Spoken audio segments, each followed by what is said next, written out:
इयत्ता चौथी विषय परिसर अभ्यास भाग 1 पाठाचे नाव आहे साठवण पाण्याची। आज आपण या पाठाखालील स्वाध्याय पाहणार आहोत।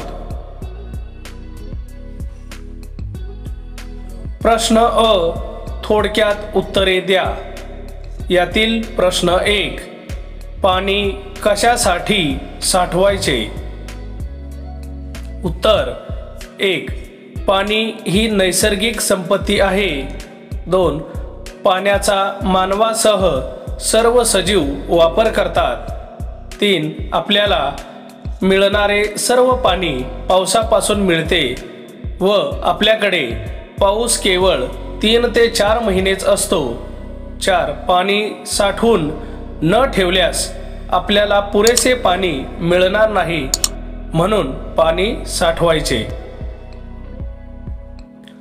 प्रश्न 2 पारंपरिक पद्धतीत घरात पाणी कसे साठवत असत?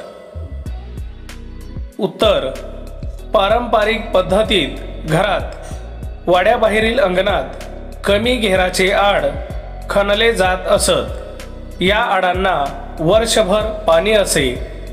आडात पोहरा टाकून त्यातून पिण्यासाठी पाणी काढले जात असे। अशा प्रकारे पारंपरिक पद्धतीत घरात पाणी साठवत असत। प्रश्न 3 धरण कशावर बांधतात? उत्तर धरण नदीवर बांधतात। प्रश्न 4 पाण्याचा वापर करताना कोणती काळजी घ्यावी? उत्तर अंघोळ करताना, दात घासताना पाण्याची विनाकारण नासाडी न करणे। माठात पिंपात पाणी भरताना ते खाली सांडणार नाही याची काळजी घेणे। घरातील किंवा शाळेतील एखादा नळ, बादली किंवा माठ गळत असल्यास त्याविषयीची माहिती ताबडतोब पालकांना किंवा शिक्षकांना देणे। प्रश्न 5 पाण्याचे प्रदूषण म्हणजे काय? उत्तर पाण्याची गुणवत्ता किंवा दर्जा घसरणे म्हणजे पाण्याचे प्रदूषण होय।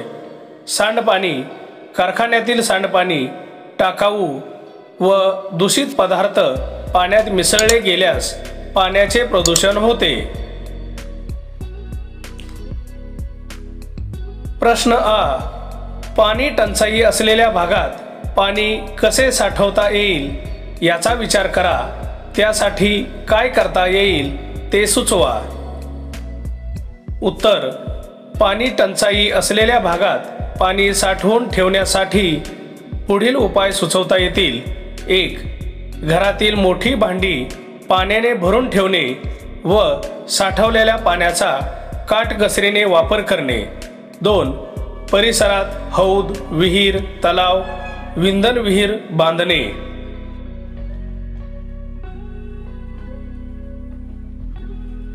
प्रश्न ई पाण्याचा काटकसरीने वापर करण्यासाठी कोणत्या चांगल्या सवयी आपण स्वतःला लावून घ्याव्यात?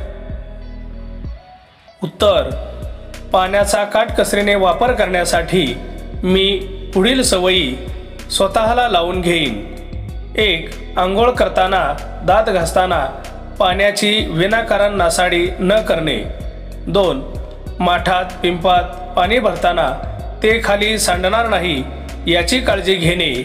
3 घरातील किंवा शाळेतील एखादा नळ, बादली किंवा माठ गळत असल्यास त्याविषयीची माहिती ताबडतोब पालकांना किंवा शिक्षकांना देणे।